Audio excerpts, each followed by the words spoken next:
Gaurkoan, sakabanatze neurriak aurkeztuko dizkizuet, eta euren zergatia eta esanahia aztertuko dugu.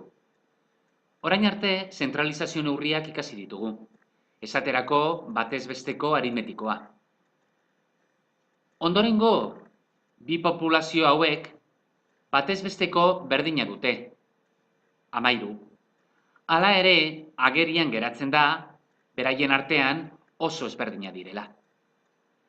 Ikusten duzuenez, lehenengo populazioan, datuak batez bestekoaren inguruan pilatuta daude. Batez bestekoa 13 da, eta bere inguruan daude gehienak. Bigarren populazioan aldiz, sakabanatuago agertzen dira. Batez bestekoa hemen dago, eta sakabanatuago agertzen dira. Ezaugarri hori neurtzeko, sakabanatze parametroak behar ditugu. Lehenik, balioek batez bestekoarekiko duten kokapena zehaztu beharko dugu. Adibidez, 24 honetan balio bakarra daukagu. Balio hori batez bestekoarekiko 11 unitateretara dago. Baina adibidez, 8an dauden balioak zenbat dira? 8 balio ditugu. 8 balio horiek batez bestekoarekiko 5 unitatetara daude. Hau da, balio guztiek desbiderapen bat daukate. Balio baten desbiderapena, balio horren eta banaketaren batez besteko aritmetikoaren arteko kenduraren balio absolutua da. Hau da, balioa ken batez bestekoa, distantzia aterako zaigu. Baina distantzia positiboa izan behar denez, balio absolutua jartzen diogu. Hala ere, guri balio guztien desbiderapena jakitea komeni zaigu. Edo hobe esanda, batez besteko desbiderapena. Hau da, datu guztien desbiderapenen batez besteko aritmetikoa. Naiz eta adierazpen matematikoa nahiko konplikatua iruditu, ez da inbesterako. Fijatu zaitezte.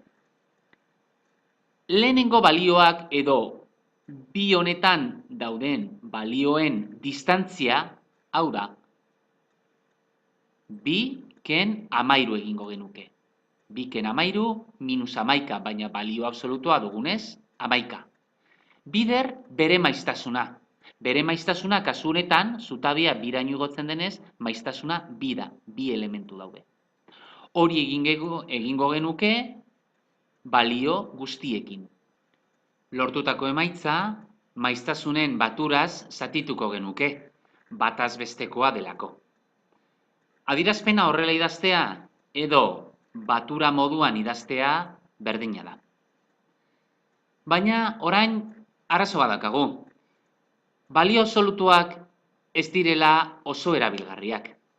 Baina guri elementu hauek positiboak izan daitezen komeni zaigu.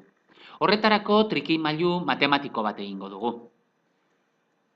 Hemen agertzen zaigun balio absolutu horren ordez, berreketa bat jarriko dugu. Karratura egingo dugu. Horrela, kendura honetan ateratzen diren balio negatibo guztiak positibo bihurtuko ditugu. Adierazpen honi bariantza deritzo, eta bi itxura har ditzake. Hau izango da gehienetan erabiliko duguna. Amaitzeko, bariantzak desabantail bat dauka. Guk hemen karratura egin dugunez, gure balioak karratura daude. Eta unitateak ere karratura daude, hau da. Demagun, hemengo populazio hauen urteak edo adina aztertzen ari gerala. Beraz, izardatzean urteak izango ditugu.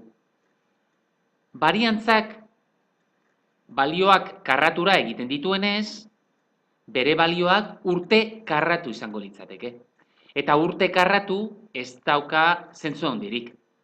Beraz, guk gure sakabanatze neurria urtetan nahi dugu. Horretarako, bariantzaren errokarratu egingo dugu. Eta horri desbideratze tipikoa esango diogu. Beraz, Hau izango da, gehien erabiliko dugun sakabanatze neurria. Baina hori kalkulatzeko, nahita nahiezkoa izango dugu, bariantza kalkulatzea.